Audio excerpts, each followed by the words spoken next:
Improving Employment Outcomes, Healthy Relationship Skills Matter conference call. Today's event is being recorded. I'll turn the conference over to Stephanie Vester.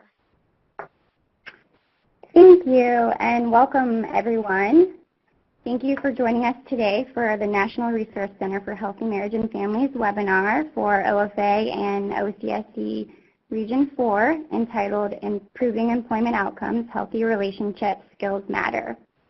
Before we get to the agenda and content for today's webinar, we are going to go through just a few webinar logistical items.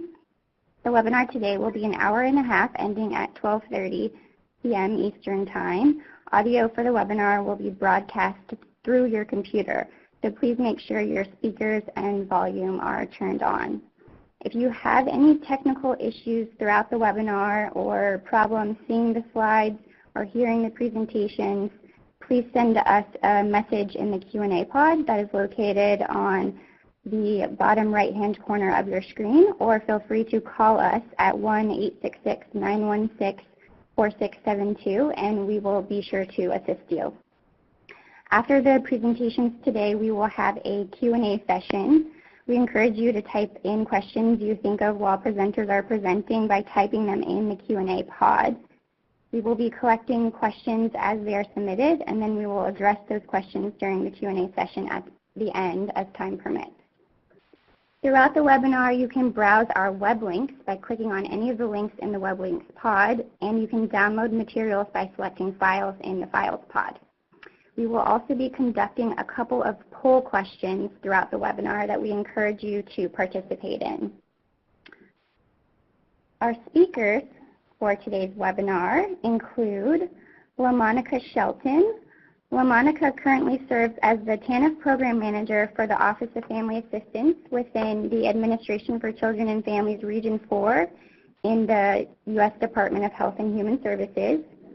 Prior to that, Ms. Shelton served as Acting Director for Research and Evaluation, Associate Director for Policy and Communications at the Corporation for National and Community Service, an independent federal agency that engages millions of individuals of all ages and backgrounds in service to help meet needs of communities through its programs such as AmeriCorps.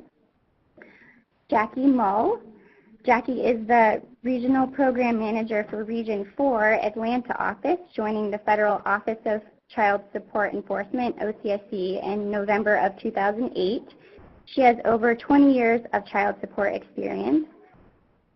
Her experience includes work in the following states: Ohio, Mississippi, Nebraska, Michigan, South Carolina, and D.C. She has a blend of program, technical, and management experience.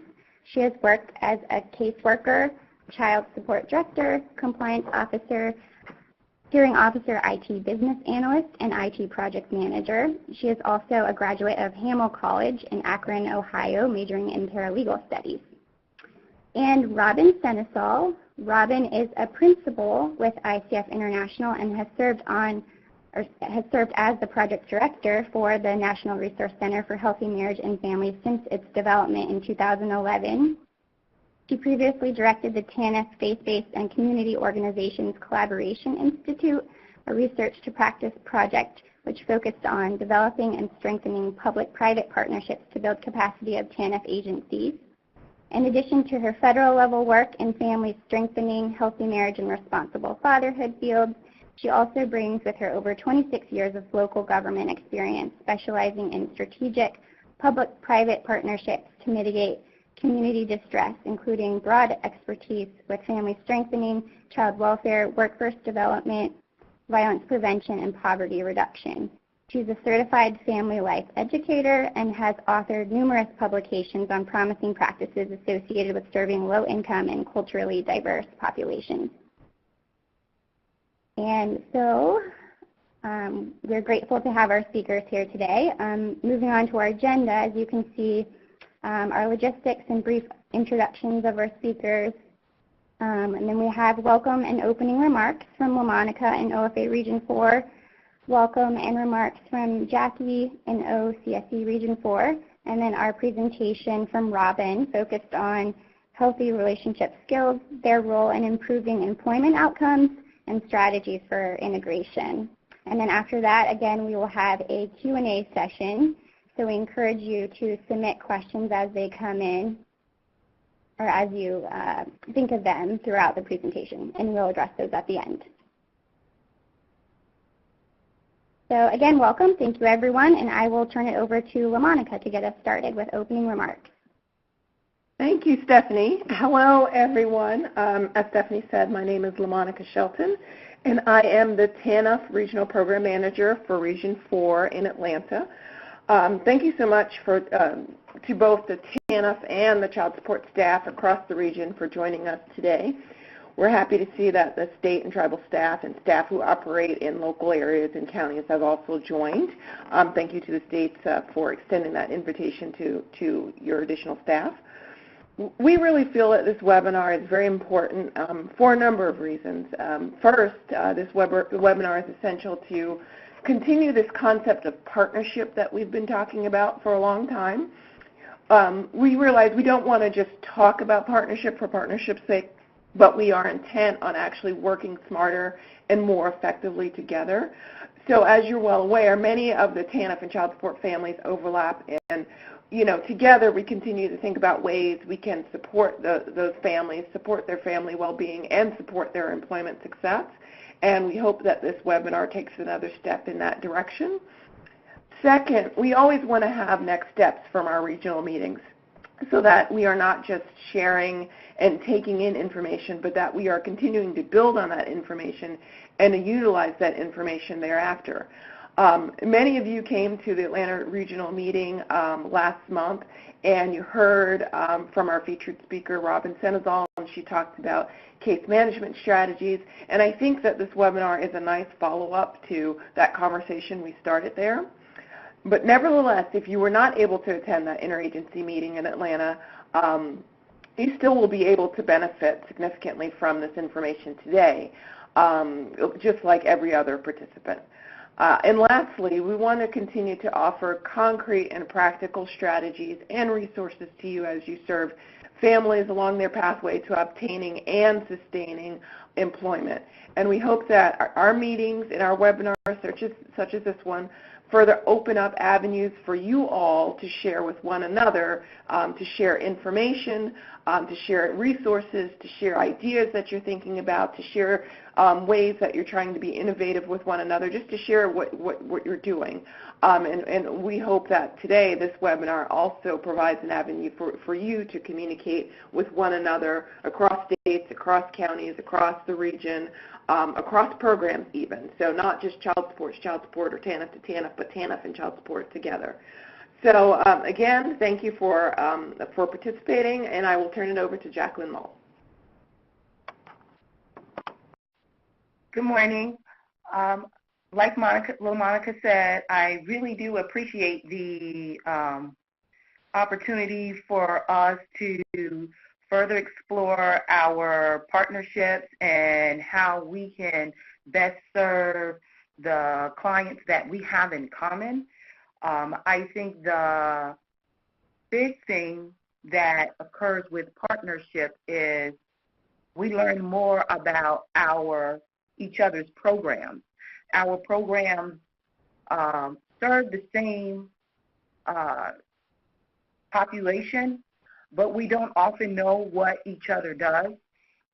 So I was also taking this opportunity to provide more information to our TANF partners on how exactly the child support program has evolved and changed. Because while you make referrals to our program, I'm not sure that our TANF partners are aware of how much our services have expanded and how we partner with you in moving the families towards self-sufficiency. Can you go to the next slide, please? This bubble chart that I have here shows the services that I believe traditionally identifies with the child support program, and that is our core services of locate, establishing fraternity, establishing support, and collecting support. And those are our core services. They won't go away. But what we have learned is to better serve the family in the best interest of the child. We needed to move more towards family-centered services. So those additional bubbles that you see there that are around our core services shows you how much the program has expanded and evolved. We do look at healthy family relationships, engagements of fathers from birth, because we do understand the success of a child when they have interaction with both of their parents.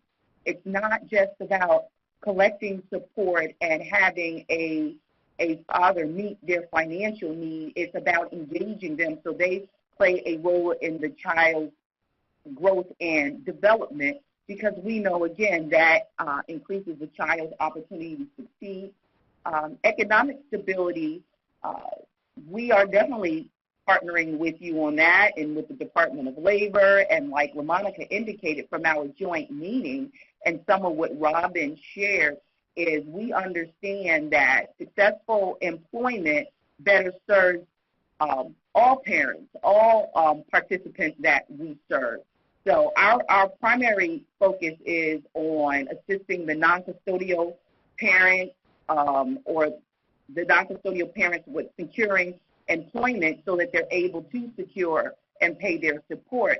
Because contrary to what people believe about our program, we do strongly attempt to make the distinction between those individuals who have the ability to pay and do not want to pay, and they would fall into those core services and that collection and that locate. But we understand that there is also a part of the caseload population where there is a desire to pay, but there is not the ability to pay. So part of our partnership is identifying partners that have the tools, the trainings, and the employment opportunities so that we can help these individuals get to work and be able to better support their families. The healthy family relationship piece, again, understanding that a child needs to have the support of both parents. So we try to encourage. In fact, now the child support program is moving towards including parenting time agreements in their child support orders when they have both parties there and they can agree. Again, understanding the bottom line is the best interest of the child. So those healthy relationships help that child succeed. Healthcare, we've always looked at pursuing health insurance and making sure that a child is covered. But now with the Affordable Care Act, that is becoming less of a huge part of what we do. And while we look at families and trying to keep the child engaged with both parents, we are very aware of that there could be issues around family violence and why the parents cannot connect. And we do find that sometimes even using our access and visitation program still allows the father or the parent to have supervised visitation. But again, whatever we do, it is never our intent to put anyone in harm's way. We try to assess and do what's the best interest of the child, but we're always making sure never to put anyone in harm's way. It's always to pursue what's in the best interest of the child.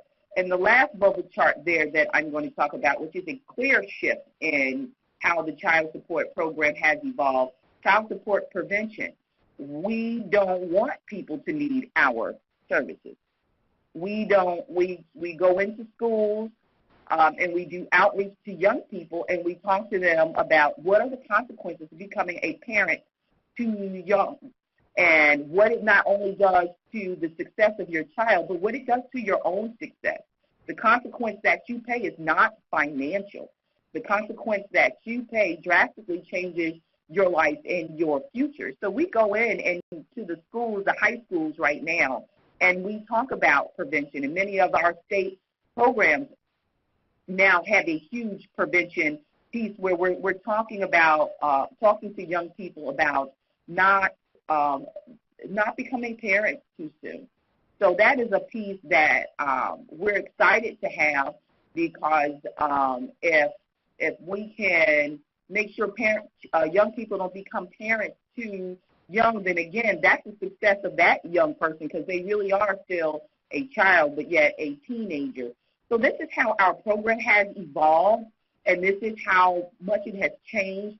And I'm always taking an opportunity to share with our partners, and today is primarily our TANF partners.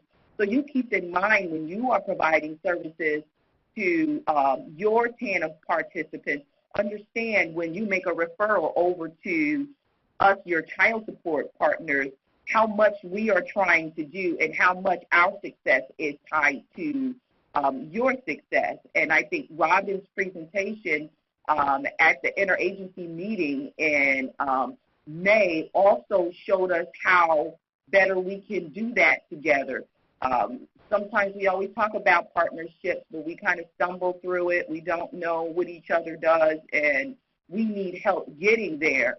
So I'm very excited that Robin is joining us, and she is talking to us about part of employment outcomes, but also she's going to talk to us a lot about partnerships and relationships. And I think that doesn't just apply to the participants that we serve.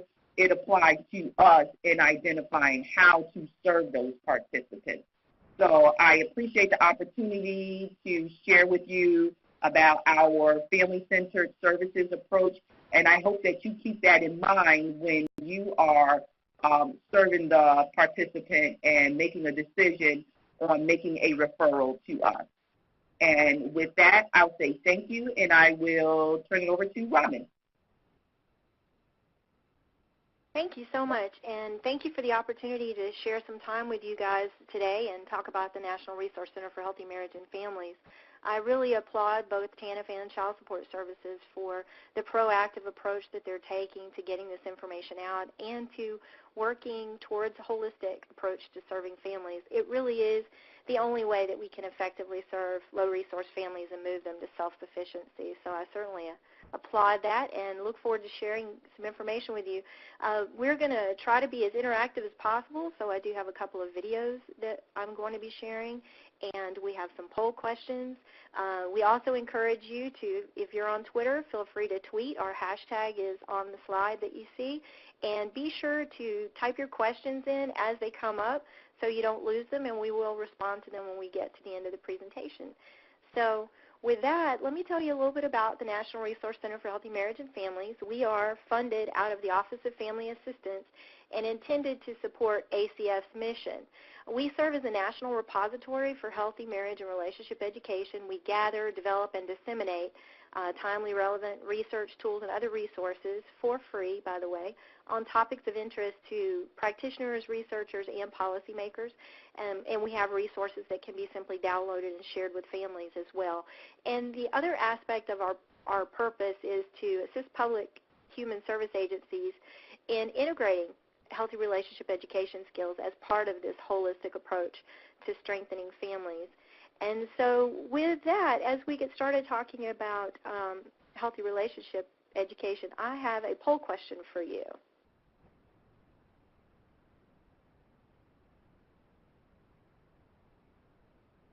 Trevor?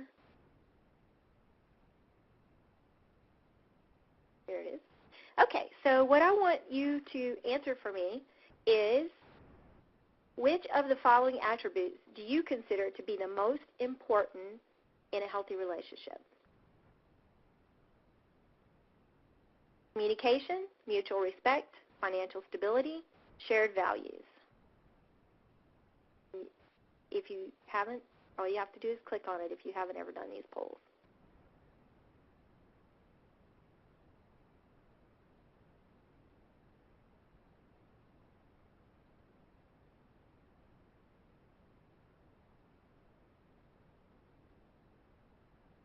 Still moving. Okay. Looks like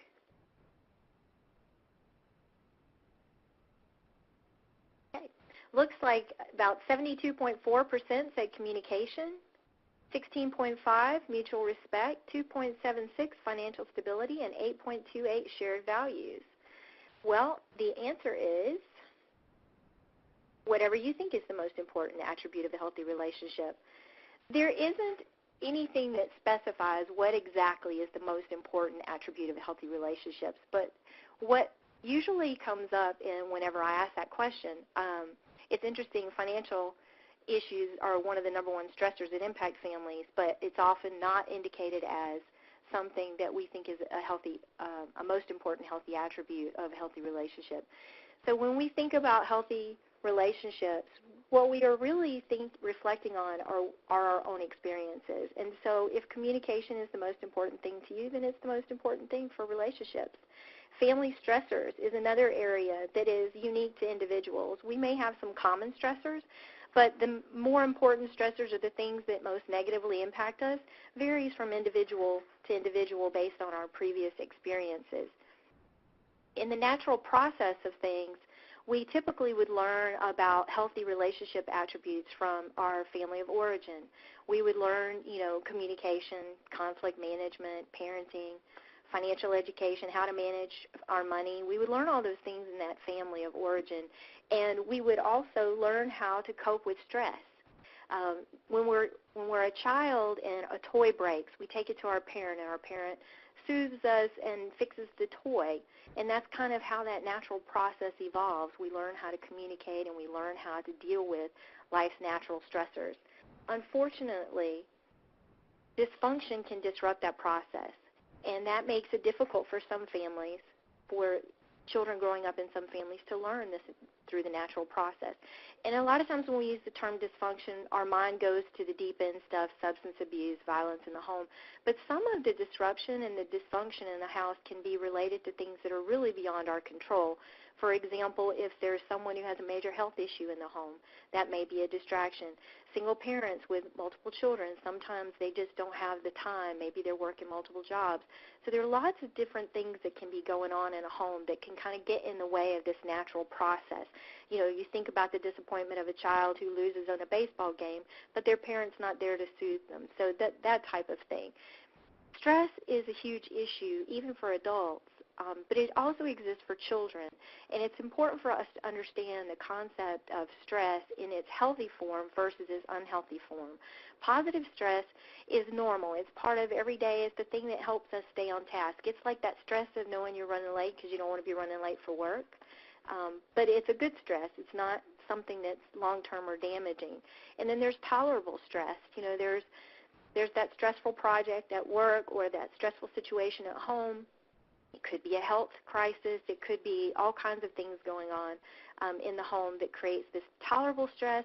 The body reacts to it, but then it kind of goes back to normal and everything's okay. Toxic stress is that kind of stress where there is no resolution, particularly when you're thinking about children in those early developmental years, where the children are exposed to the stress and there doesn't seem to be any consolation. There isn't an opportunity for them to calm themselves down, to feel supported, and to learn the coping skills that they need to manage stress. What's important to know about this, though, is that research also indicates that supportive, responsive relationships with a caring adult as early in life as possible can prevent or reverse the damaging effects of toxic stress response. And so, when we think about stress, it's easy for us to think about what are stressors as adults, but I want to take a minute and talk about for little people.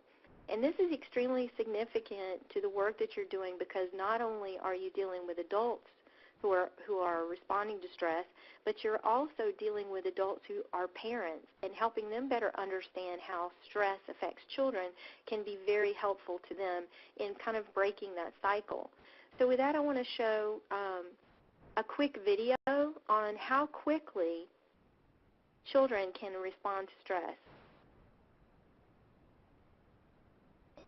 Babies this young are extremely responsive to the emotions and the reactivity and the social interaction that they get from the world around them. This is something that we started studying 30, 40 years ago, when people didn't think that infants could engage in social interaction. In the still face experiment, what the mother did was she sits down and she's playing with her baby, who's about a year of age. I'm like a girl. Oh. And she gives a greeting to the baby gives a greeting back to her. Yeah. This baby starts pointing at different places in the world, and the mother's trying to engage her and play with her. They're working to coordinate their emotions and their intentions, what they want to do in the world. And that's really what the baby is used to. And then we ask the mother to not respond to the baby. The baby very quickly picks up on this. And then she uses all of her abilities to try and get the mother back. She smiles at the mother. She points because she's used to the mother looking where she points. The baby puts both hands up in front of her and says, "What's happening here?" She makes that screechy sound at the mother, like, "Come on, why aren't we doing this?" Even in this 2 minutes, when they don't get the normal reaction, they react with negative emotions, they turn away, they feel the stress of it, they actually may lose control of their posture because of the stress that they're experiencing. Okay. I'm here. And what are you doing? Oh, yes. Oh, what a big girl. It's a little like the good, the bad, and the ugly. The good is that normal stuff that goes on, that we all do with our kids. The bad is when something bad happens, but the infant can overcome it. After all, when you stop the still face, the mother and the baby start to play again. The ugly is when you don't give the child any chance to get back to the good. There's no reparation, and they're stuck in that really ugly situation.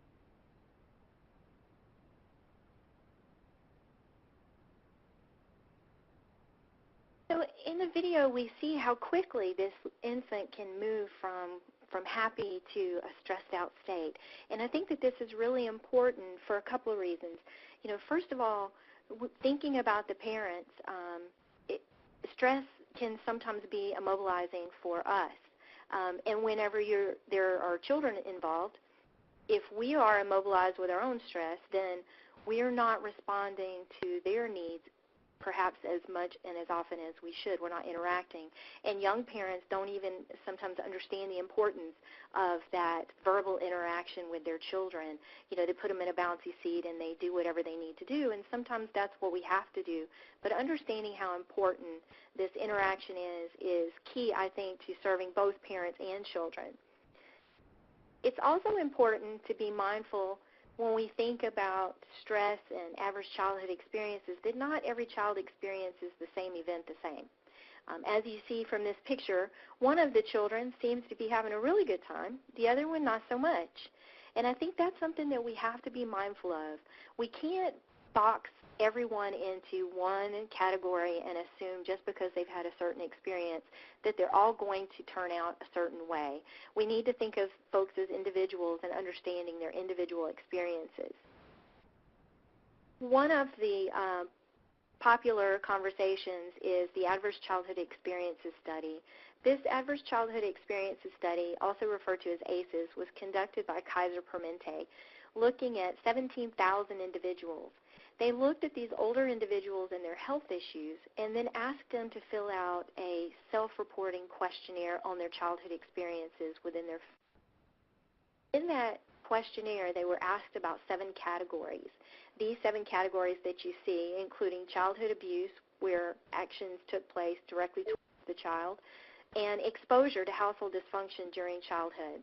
And these 4 categories, substance abuse, mental illness, violent treatment of mother or stepmother, and criminal behavior. What's significant about this is looking at the categories where children were exposed, because a lot of times we think about adverse childhood experiences as being things that happen directly to the child, like the physical abuse. It's important to understand that children who have been exposed to these other issues have also experienced adverse childhood. In the categories, they looked at these 7 categories. You see there are multiple questions in each category, but if you answered yes to one or more of the questions in any category, that counted as exposed. So if you answered yes to 3 of the questions, then that would count as exposed in 3 of those categories. what they found was there's actually a graded relationship between exposure and adult risk behaviors and disease. So remember I said they looked at older people and all of their health issues and then looked back to see what their childhood was like. So as you see, the average childhood experiences had a negative effect on social, emotional, and cognitive impairment, adoption of health risk behaviors, disease and disability, and early death, including suicide. And again, as they scored higher, the more likely they were to experience more of these categories.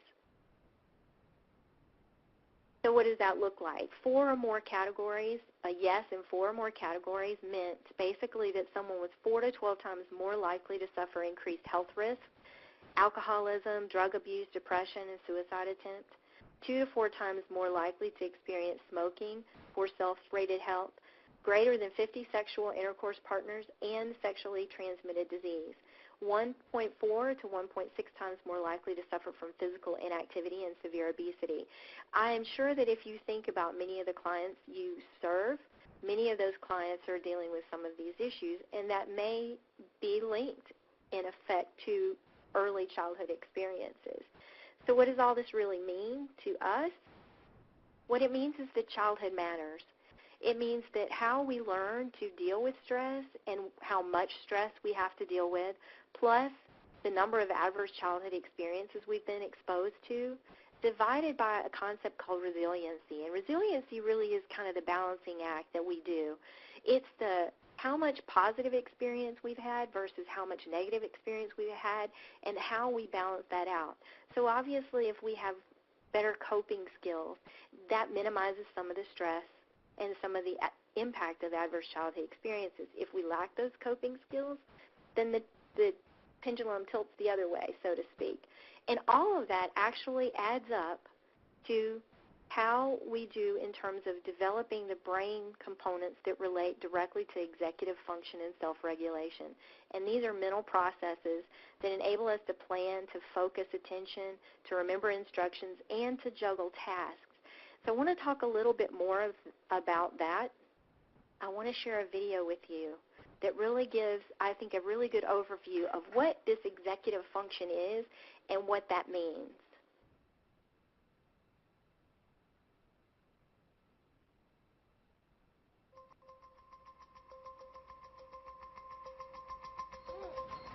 Science tells us that brains, minds, are built, not born. And at the center of this dynamic architecture are a set of skills called executive function and self-regulation. Children's self-regulation and executive function are key ingredients in their lifetime performance. It's not just about learning language or learning numbers or learning colors. We have to be able to work effectively with others, with distractions, with multiple demands. These actually are skills that contribute to the productivity of the American workforce. What should you have done next? Educators, I think, are looking for just this sort of thing. And when we describe what we mean by executive function, they say, yes, that's it. That's exactly, the problem. These kids, they can tell me these rules, but they can't actually use them. What's this? A toolbox. A toolbox. What is executive function? Safety goggle. Probably the best way to think about it is sort of like an air traffic control system in the brain. Just like an air traffic control system has to manage lots of airplanes going on lots of runways and really exquisite timing and so on, a child has to manage a lot of information and avoid distractions. We really think of it as involving working memory and inhibitory control and mental flexibility. Take a situation where a child is having to take turns. So first of all, the child has to have inhibitory control. The child has to be able to stop whatever he or she is doing and let the other child take a turn. Cute. But when it's your turn again, you also have to remember what it is you're supposed to be doing. So So that pulls on working memory. If the children who are taking the turns after you do something unpredictable, you have to be able to adjust what you're going to do next. And that requires mental flexibility.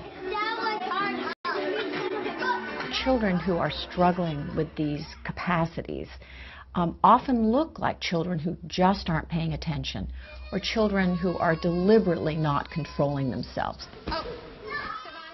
If you don't have self-regulation, you act out and the teacher puts you in timeout, and so then you miss part of the learning that's going on, and then you are more upset because you're behind, and so you act out, and so you get this downward spiral. How does executive function develop? 7 and plus 4. In little children, and even in the infant and toddler years, you begin to see the roots of executive functioning skills. What's going on in our brains is unbelievably intricate and complicated. The prefrontal cortex, or the front third of the brain, is important for executive function. But it's more than just prefrontal cortex. This region doesn't act alone. It's involved in controlling your behavior through its interactions with all other parts of the brain. The brain goes from a situation where you've got nearest neurons communicating very strongly with each other and ignoring the rest of the brain, to these widespread networks that are connecting these different areas. Executive function changes over the life course. It improves radically over the first few years. I got a match gun. It continues to improve throughout adolescence. It's not until early adulthood that you have the adult-type networks that are very strongly activated that connect different brain regions together. Let's take notes. Also, we believe that executive functions can be trained. It's just like going to the gym. So the more you practice in these areas, the stronger the capacity is likely to become, because you're hoping to strengthen those neural connections. You're at 24. Slowly but surely, you're going to be able to step back, and that child's going to go into the world with these skills where they can get along with other people, change rules, and they can be flexible, and they can accomplish new things, and they're unafraid. I got bit by my dog in my arm. Oh dear. If we don't learn these skills during the childhood and adolescent years when they're coming online, we are really ill-equipped as an adult to hold a job, to maintain a marriage, to raise children, to get along with each other, to basically be part of a civil society. You're okay.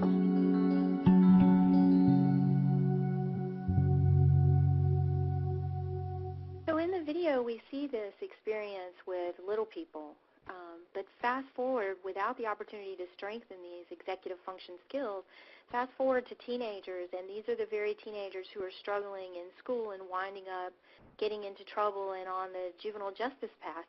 Fast forward beyond that, and these are the very adults that are hard to place and are having difficulty finding employment and maintaining employment, and they're often the people that you're trying to serve. So it's really important that we understand that some of the behavior issues that you're seeing in the families that you're serving are not that they're just intentionally trying to be difficult, but that they have these issues that they've not had any opportunity to address, because in our society, typically, if you don't learn these skills when you're in your family of origin, we don't offer an opportunity for these skills except in a punitive environment. For example, if there's a domestic violence situation, then you get conflict management classes, or if you get involved with child welfare, you get parenting classes. So why is the federal government interested in this? Well, how much do you think family fragmentation costs taxpayers each year?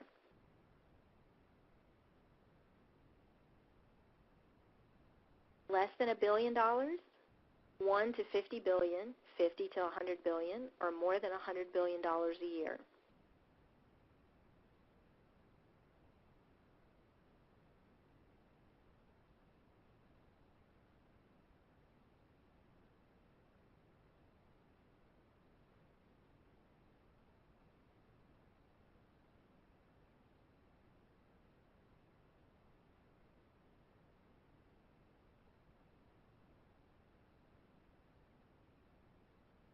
All right. Looks like 47.3% of you are correct. More than $100 billion per year. And that is actually based on data from 2006. The Scafidi report on taxpayer cost of divorce and unwed childbearing reported in 2008 $112 billion a year. So now we also know that right after that time frame, there was this thing called a recession. So you can imagine how much these dollars have increased. And this is the estimated cost as it relates to all of the social services that have to step in and support those families, as well as the loss of tax base. So if you think about it that way, it makes total sense that the federal government would want to invest money in strengthening families and doing it from a holistic approach. There's also the impact on communities because interpersonal skills transfer to the community and the workplace. Employees in stable, healthy relationships are more productive and miss less work. On average, an employee loses 168 hours of work time in the year following a divorce. And what's interesting about that is that's just looking at divorce. That's not necessarily looking at what might be the impact for example, cohabiting couples who separate. We know there's an impact, but the research hasn't been done to determine what that impact is. Absenteeism, reduction in productivity, and increased health care costs due to marital distress cost U.S. businesses $6.8 billion a year. This is a costly issue. And increased stress drives employee turnover, diminishes productivity, and affects medical, legal, and insurance costs. For example, one study showed 46% higher health care spending for stressed employees. Stress also leads to higher workplace absenteeism, illness, and injury. And not only that, but there's also implications for stress as it relates to workplace injuries. It's also been linked to a range of health issues, including depression and heart disease. The World Health Organization called stress the health epidemic of the 21st century. Now, I know none of you have ever felt any stress, so you certainly wouldn't be able to relate to that, but it's out there. And stress comes to work. For many employees, a common source of stress is from home with their relationships with their spouse or partner. It's interesting because a lot of times we think about stress, we talk about job stress, but it really does come from home a lot of times. And when we bring that stress in, or we're absent and not present because of stress and because of issues at home, that means our coworkers are taking up the slack. And when our coworkers are taking up the slack, that means they're becoming stressed. And so it really has a domino effect on everyone around us, not to mention the children who are exposed to the stress in the home. So it's really something that needs to be addressed. What's interesting about these interpersonal skills, like communication and conflict resolution, often referred to as soft skills, is what Dr. James Heckman says. Dr. James Heckman is in 2000 he was the Nobel Prize winning economist. And he has actually done a lot of research on the return on investment for going back to what was said about executive function, that the brain is, like a muscle and that executive function can be trained. So teaching these soft skills actually has a return on investment regardless of where you start the intervention. Now, obviously, the sooner you intervene, the better, and that's one of the reasons why there's a lot of conversation around two-generation approaches where you're working with adults, but you're also working with children. But what's really exciting is that even if you don't get to intervene until folks are adults, you can still teach these soft skills and generate a return on investment. But messaging is important. When we talk about healthy relationship skills, what we're really talking about are interpersonal skills such as communication, conflict resolution. These are those interpersonal skills that transfer from the family to the workplace, to the community, to the school. We're also talking about critical skills like parenting and financial education. Parenting and financial issues are the top two stressors that impact all families across socioeconomic lines, but these can be even greater issues for families who have low resources. And these skills can be integrated individually into job training programs or social service delivery programs, but they can also be integrated collectively as part of a more comprehensive program. It just really depends on what type of service delivery system you have. So what we have here is called the Energy Industry Competency Model. And what I wanted to show you is, as it relates to the workplace and job training programs, When you look at this, the top tier, tier 6 through 8, these are the types of jobs that we're talking about in the energy industry. Then you see the technical competencies that are down below. But look at tier 1.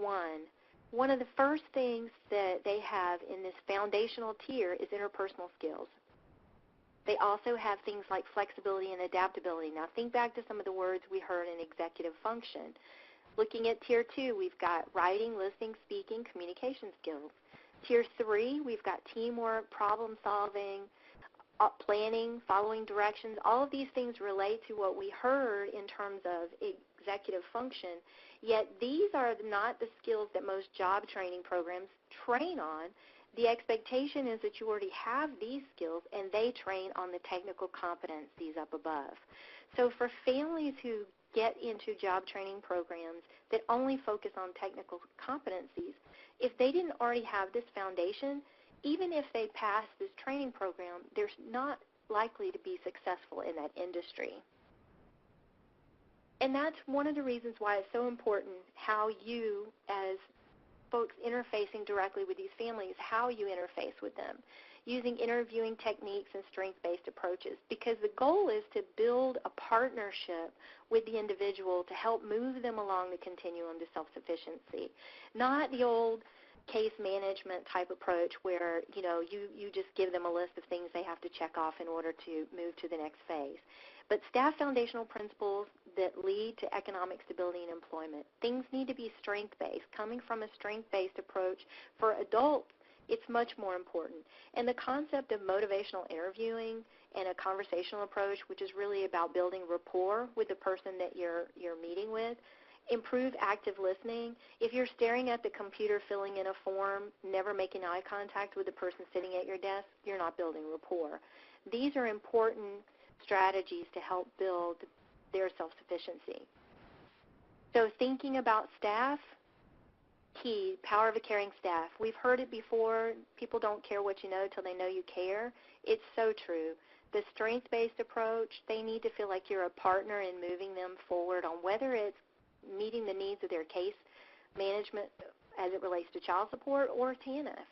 Transferring the skill set approach to employment, helping people understand this. And you've got to set high expectations for the folks that you're working with. Don't assume they won't succeed. Assume they will succeed and then provide them the supports that they need to do so. Modeling is hugely important. Staff need to model good communication skills, good interpersonal skills, and consistency. Again, the strength-based approach is really about shifting the focus of what we're doing to be holistic, more holistic view of the client and the client situation and the families, instead of just making assumptions. Back to the conversation around child support where there's, this perception that people just don't want to pay. There's a difference between those who don't want to pay and those who are just not in a position to pay, and being mindful of that is a way to come at this from a strength-based approach. A comprehensive assessment tool that helps to identify and eliminate barriers that are causing problems for families is important, and that helps to work together to build a partnership that outlines a plan that they can be successful at, setting goals together as opposed to telling them what they need to do. Now, I've mentioned one assessment tool here. There are tons of assessment tools, but the Aura tool is a tool that ICF had developed and for OFA. And one of the things that I think is important to notice are all of the different categories that are covered in this assessment tool. It's designed to identify an individual's strengths and their barriers, and then to help map a plan based on their strengths. So we talked earlier about collaboration and interconnectedness, and I wanted to kind of share this because I really do believe that we are all interconnected, but we're not always integrated, and we need to think more integrated in terms of how do we connect the dots on what's available. So if you think about all of these organizations as being opportunities for referrals to other organizations or opportunities to recruit into programs.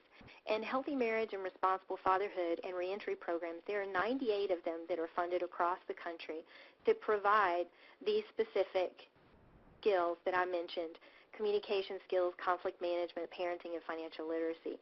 Connecting the dots so that your programs are identifying those resources in the community to make referrals to as opposed to just thinking that you have to actually do it all yourself, is a good strategy. There's also cooperative extension, which is attached to the land-grant university system, and cooperative extension also offers financial literacy, parenting, and healthy relationship education. So those are other resources that can be tapped into. So what's the practical application of all of this? Consider offering informational resources to strengthen relationship skills in your waiting rooms or as links on your website. That's a simple way to share information. Partner with community organizations like those that I mentioned that are already offering healthy relationship, parenting, or financial education programming, and make client referrals. And also integrate healthy relationship education programming into job training programs that you're already working with.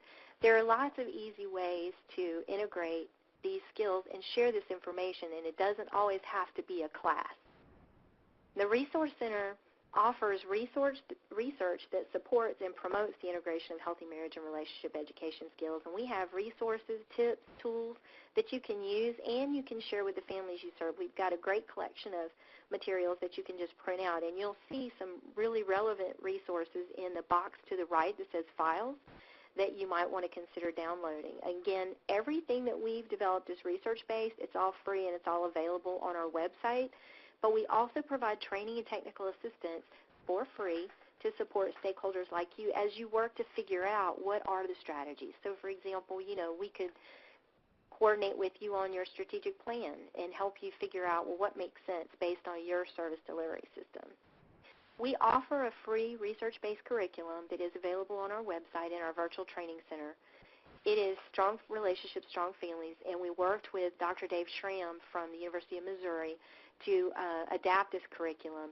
He had developed it under a Children's Bureau grant, and under that grant he trained 1,400 child welfare workers using this curriculum on how to integrate it. And within the curriculum there are learning objectives, and there are key concepts, and then there are practice tools. The practice tools are particularly interesting for the work that you do because they're designed for people who are not typically facilitators, if you will. So we offer conversation starters, which are talking points to help you start the conversation from an asset-based approach around healthy relationship education. And there are activities that you can use in the curriculum, and these activities are marked whether they're appropriate for couples or individuals or however might be appropriate. Informational handouts, these are simply handouts, information that can be printed out and shared with clients that you serve. For example, we have a handout on dating tips for single moms, things like that you can share, tips for healthy eating, tips for being more active in your family, lots of different resources. There are 7 key concepts, and this is based on research that says these are the 7 key concepts of healthy relationship education. Care for self, getting to know your partners well. The getting to know your partners well is one that I think is particularly important from a safety issue as it relates to children. Too many times in the news we hear of a mom who's left her child in the care of a man that she didn't know very well, and things didn't end good for the child. So I think that's a really key chapter. Nurturing the relationship is important, showing affection and respect. This is important to combine those two because it gets to the issue of domestic violence. Some people don't understand what respect means. And the other thing that we've integrated throughout this curriculum are safety flags to help raise flags in areas where those who are in a high conflict relationship might try to use the information to manipulate their partner. We've added safety flags to help reduce the likelihood of that. And developing and maintaining friendship. Friendship is key to long-term relationships, dealing with differences in healthy ways, and engaging in positive social network. Now, for those of you who are thinking, gosh, well, we only serve individuals, we don't really serve couples, what's really important to keep in mind is that individuals are where the change occurs. I can't do anything to change my partner. All I can do is change how I react to my partner. So working with individuals is the key to actually breaking patterns of unhealthy relationships. So I would encourage you that even if you only work with the custodial parent or the non-custodial parent, healthy relationships are healthy relationships. So helping non-custodial parents and custodial parents understand co-parenting and how to have healthy communication and conflict management in the context of that relationship. And then as it expands, those former partners get new partners and the circle grows, it's very important that everyone in the circle understand that for the benefit of the children, it's important that they all get along and co-parent effectively. This just gives you the insight on this first chapter so you can see the various topics that are covered on being physically and mentally healthy, mental and emotional well-being, mindfulness, healthy eating, sleep, major health issues, and relationships. So it just gives you kind of a deeper dive into what that chapter looks like. It's very easy read, and the curriculum can be downloaded as a PDF or go through the virtual training center. And when you go in the virtual training center, you set up a profile. You can come in and out as much as you want. And if you take that course or any of the courses that we offer and complete the quiz at the end with 80% completion, you will get a certificate of completion which can then be used for CEUs. So if you or any of the folks in your organization need CEUs, it's a great strategy. We also have a 4-part series: communication, conflict management, parenting, and financial education. These are short courses. Take you less than an hour to complete these courses online, and they're really good refreshers for those of us who think we know this stuff, and they're great for even families that you serve. They can go online and fill these, take these little courses themselves, and again, they'll get a little quiz at the end. These are written on an educational level that would be appropriate for most of the population that you serve as well. So they're real easy and fun. As I mentioned, the strong relationships, strong curriculum, families material. Module 1, when you go into the virtual training center, Module 1 is going to be very much the information we've talked about today. What is healthy relationship education? Why does it matter? And why should stakeholders like you be interested? And then Module 2 is what I just talked about a few minutes ago. It's an actual curriculum that can be used directly with families, and it has all of those 7 chapters with the key concepts, conversation starters, activities and informational handouts, and the safety flags that I mentioned. We do provide technical assistance. Again, it is free. We have multiple ways that we provide it. We provide through the virtual training center. We can do integration exchanges where we can have web-based conference, webinars, written products and resources, and conference calls. So we can, for example, if you are planning a strategy session, we can join you by conference call and participate in that. There is a technical assistance request form on our website that you can fill out, and we will respond within 3 days. Or you can email or contact us directly, and we're happy to do that. So with that, I'm going to turn it back over to Trevor and Stephanie for questions. Thanks so much, Robin. Great. The first question that we have is actually for LaMonica. And that question reads, will the information from the interagency meeting in Atlanta be made available? Yes, we are working on some, well, there are 2 things. So if you are interested in the materials that were actually presented and shared at the meeting, we can certainly make that available to you.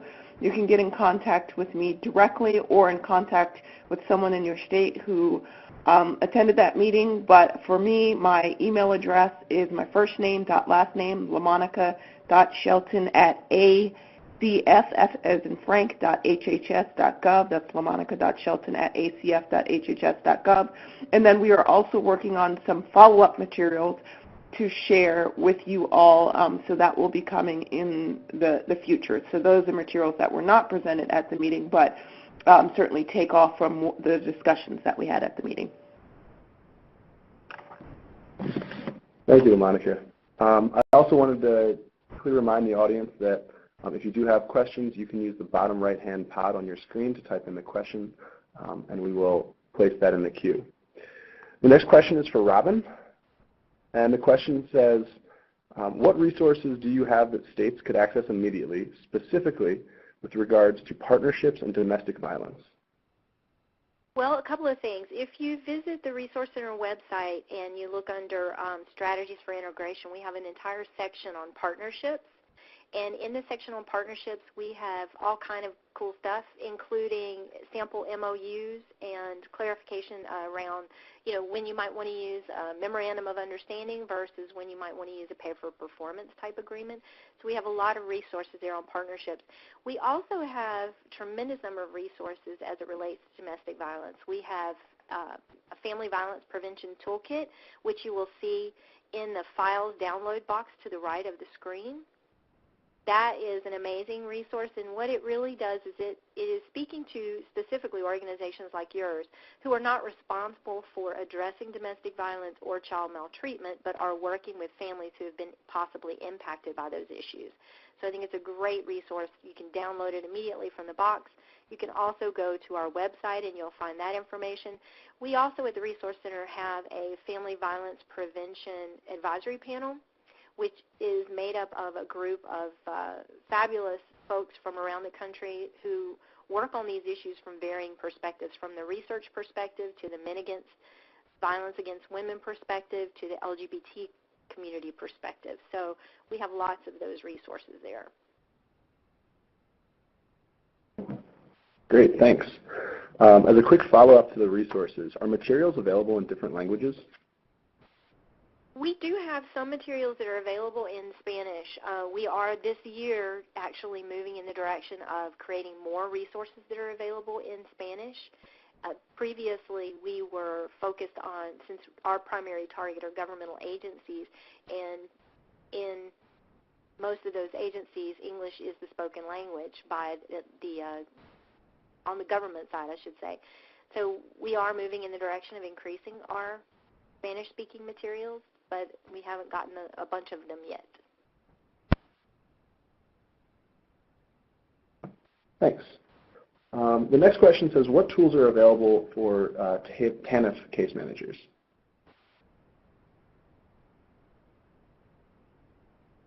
That for me too, I guess. Okay, so if you, again, in the files download box, there is a resource that says, in our CHMF resource list, in that list you will see some resources. That list gives you information on our most popular research-based resources. It will highlight whether they're a research to practice brief, a tip sheet, a fact sheet, a toolkit, or a guide. And you will see in there, for example, research to practice brief on relationship education and TANF and working with TANF agencies. So there are, for example, the one that you also see to the right, they're integrating healthy marriage education into TANF programs is one that's specific to TANF. But there are lots of others out there too.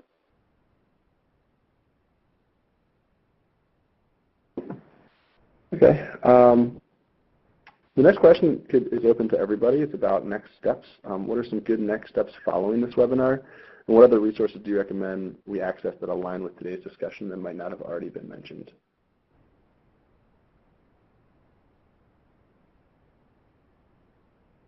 Well, I'll start and then go ahead. Oh, I was going to say, this is LaMonica. I can start off with the next steps, and Jackie can feel free to chime in, and then maybe you, Robin, can add some more information. But in terms of next steps related to the partnership, as I mentioned earlier, we'll have some materials that we will be able to share in the future.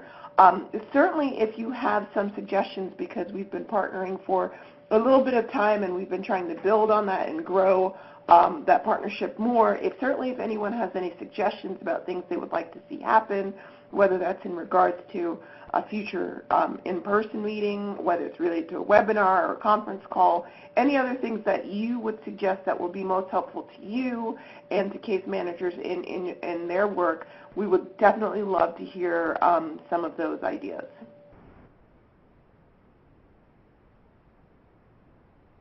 This is Jackie. Something else that it's a prime opportunity because of the requirement of the WOIA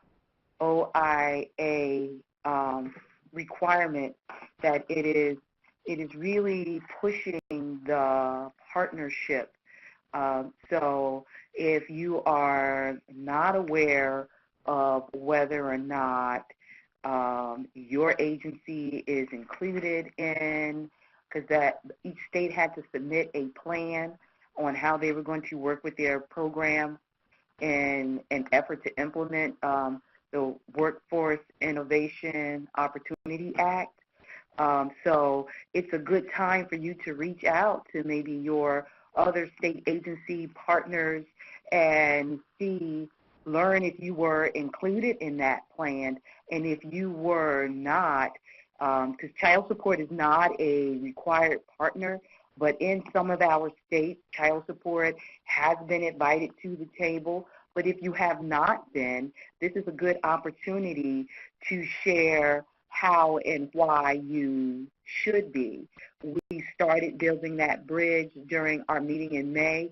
Actually, we've been building that bridge for several years.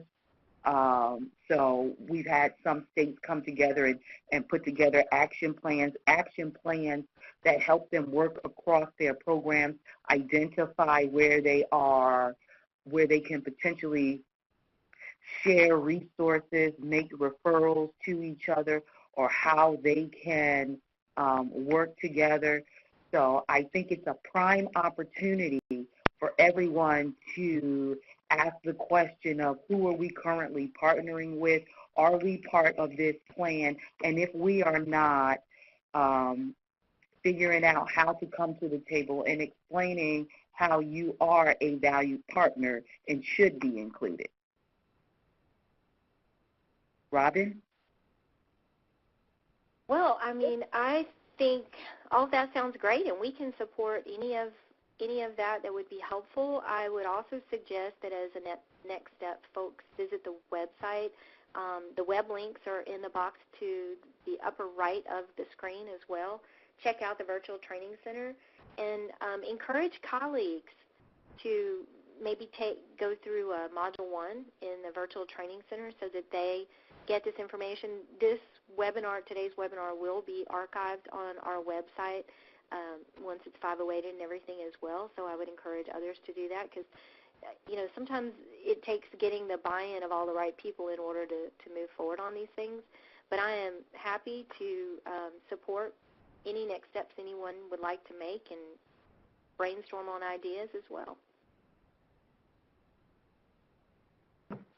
Thank you all for your responses. The next question is for Jackie, I believe. It has to do again with TANF and child support. Once the TANF case has been closed and the customer put into transitional phase and no longer receiving cash benefits, are they required to cooperate with child support requirements? Required, no, but I think it's important to understand the necessity of the child support services. And when you say required to partner, when they are receiving TANF, there's a requirement that a paternity hasn't been established, that paternity should be established, but a family should want to establish paternity regardless of whether or not there is a TANF case involved, because that's essential to the child and that child being connected to both of their parents. But the requirement in order to receive your TANF benefits do go away when you close that case. But I would suggest to our TANF partners that when those TANF cases do close, they continue to encourage those participants, those families, to secure those needed services of having paternity established, may be able to get parenting time, access, visitation, as well as establishing a support order. The requirement goes away, but the need to keep those families connected to the child support program does not go away. Perfect, thank you. The next question is open to anybody, and it says, do you have resources that can help staff assist their clients as they navigate the referral process?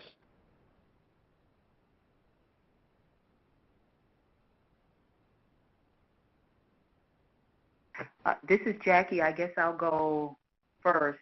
This is something we continue to try to improve on. And while the referral from TANF to child support is required while that family is on receiving TANF. There's so many other referral processes in here about how do we make referrals to an employment and training program. How do we make referrals related to if you see there's a substance abuse issue. When we talk about referrals, the referral from TANF to child support is required when that person is receiving benefits, but there is a large number of other referrals processes within here that we are really looking to improve and streamline. And again, I think this is a great opportunity with the Workforce Innovation Opportunity Act for us to improve how we can make those referrals to each other where the person actually gets the service, not we make the referral and then we don't know what happens after. I think that's a big part that we're continuing to try to address and to improve, and we're always looking to get best practices on how to do that. Because sometimes it seems like the family might fall between the cracks if they have to take that referral and walk across town. They might not make it across town, or a walk across town might be too far and they don't have money for bus fare, train, or whatever. So it's not just making the referral, it's making sure that that participant actually gets the services that you are referring them to as well. So this is the tricky part. This is the part that we really need to come together and figure out how best to do it. And if you're doing it well, please share it. And this is LaMonica. I think that was very well said, Jackie. And what I was going to say is I can't at this particular point in time point to specific resources that exist. Maybe Robin is aware of something. We can certainly look into that further. But what I was going to suggest, one of the things that Jackie touched upon, is a lot of times when, and you all already know this, but when you make referrals, sometimes that person may not follow through, or they may start the process and you don't know what's happening with them. So I know resources are limited, especially the resource of time, but one suggestion really is to figure out within your own system what can you proactively do to follow up, to continue to reach out to that person to ensure that they are either doing what you've suggested or understanding why they're not. A lot of times they just need either additional communication, additional motivation, kind of like what Robin was saying. They need to know that someone cares, maybe to keep that line of communication open. And then the other thing, we always hear about this as an issue, is with regards to data sharing, information sharing. I would strongly encourage you, to those partners that you already have relationships that you're trying to refer people to their services, or those partners that you are currently reaching out to hoping to develop a relationship, having that communication about your processes for sharing information about a client with one another. I know that there are a lot of technical, technology-related, legal issues around that, but starting that discussion, I think, will be very helpful and will go a long way. This is Robin. Just to follow up on that, I totally agree. It's not just the process, it's the approach. And starting from that place of a strength-based approach of building a rapport with the client and coming at this conversation as you're a partner in their progress, so that even if you don't have time to stop and follow up with them, they want to stop and take time to follow up with you and let you know that either they've followed up on their appointment or they're having difficulty following up on their appointment. And at one point, I managed an 1115 waiver, a child support waiver, which was one of the early Healthy Marriage initiatives. One of the things that we found particularly helpful in the case management component of all that was to give the families we were serving a calendar. I know that sounds like a very simple thing, but many of these folks, especially if they're getting lengthy case plans, are getting multiple appointments on multiple slips of paper, and they don't have a central way to keep up with all of this stuff, so they wind up missing appointments or not following up because they didn't realize they were supposed to do something. But we found that the simple calendar, and whether it didn't have to be a fancy calendar, just a simple calendar, where they could actually write those appointments on there made a huge difference in terms of them actually making it to those appointments. So just, throwing the idea out there in case it's helpful, but really building that rapport so that they feel like you are a partner with them in their progress is key. And LaMonica, I wanted to add something else. I would also suggest thinking about if you're making a referral, connecting that individual with a person as opposed to a system or an entity. If they have someone that they know they're going to, and you have someone that you can communicate who is at the other organization that's receiving the referral, I think that also would be very helpful as well. Great. Thank you all again.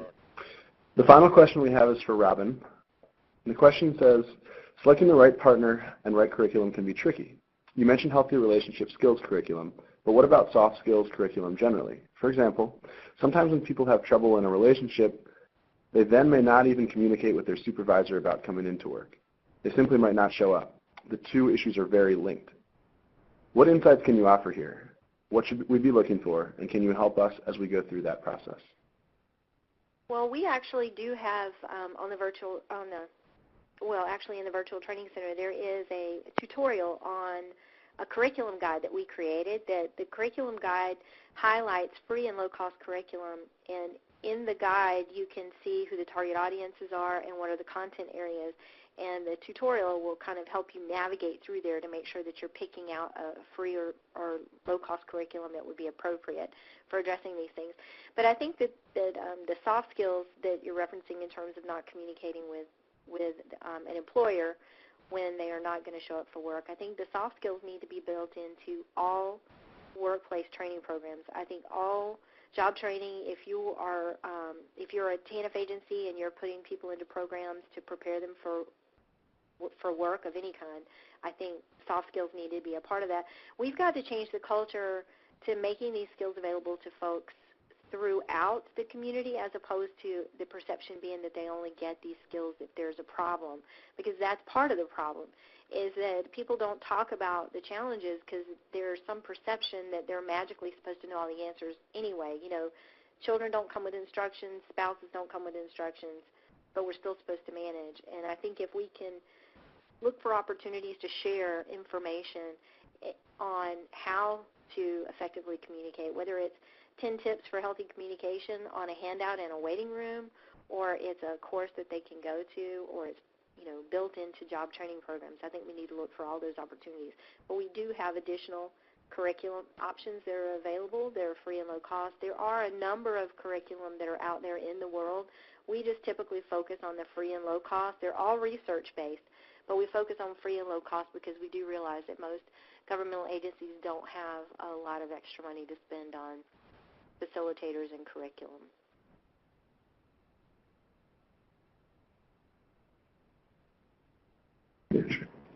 Great. And we also just wanted to make sure, Felicia, is there anyone who has called in over the phone, perhaps who wasn't able to listen through their computer speakers, just to make sure we can see if they have questions that way? And yes, if you would like to pose a question, please signal by pressing *1 on your telephone keypad. If you're using a speakerphone, please make sure your mute function is turned off to allow your signal to reach our equipment.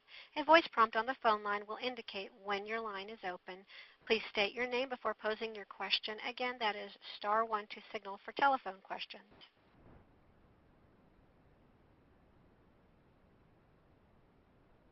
And no one has signaled over the phone. Okay. Thank you so much.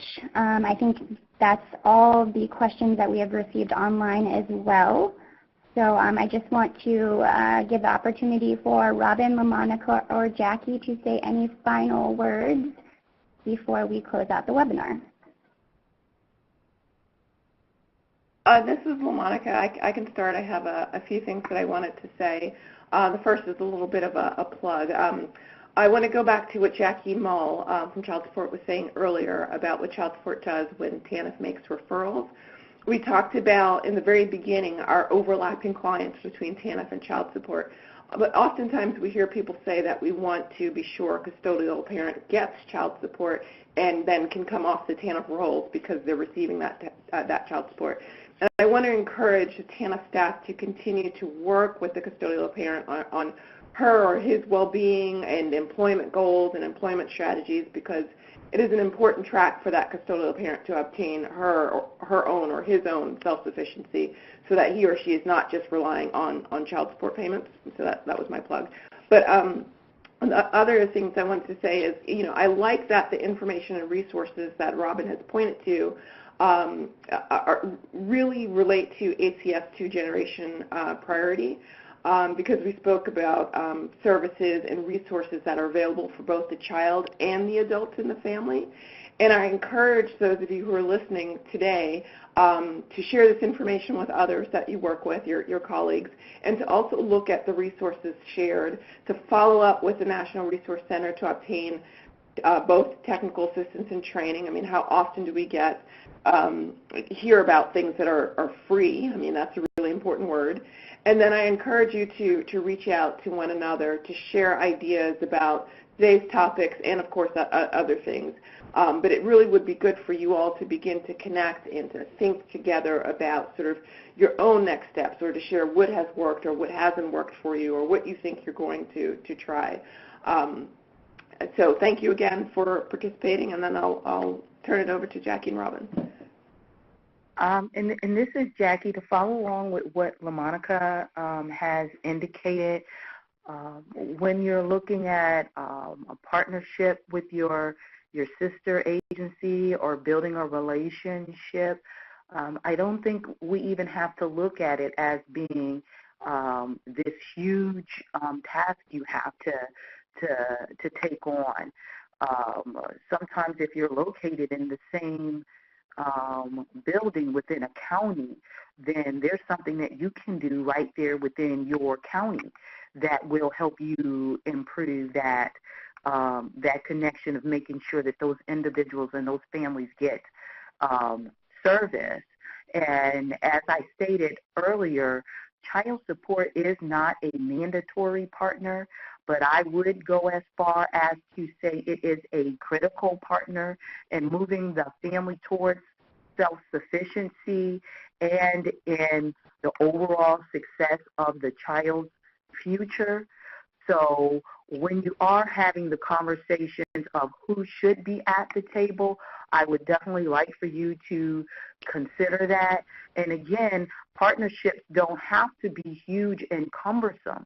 Sometimes if in your local offices you are close enough in proximity that you can start something very simple with, like LaMonica said, instead of giving the person a piece of paper and telling them they got to take the elevator up to the 4th floor, maybe if there's somebody that has a moment and they can walk them up there, or make sure that there's somebody there to greet them when they get there, that they know they're coming for those services. So they don't have to be large, cumbersome partnerships to get started. It's just making the connection and seeing where your services connect, and then making that connection at the local, county, state, and we're still trying to do it at the federal level as well, on building those partnerships. And we're finding that sometimes it's better to take a baby step than plan 6 months to take a giant step.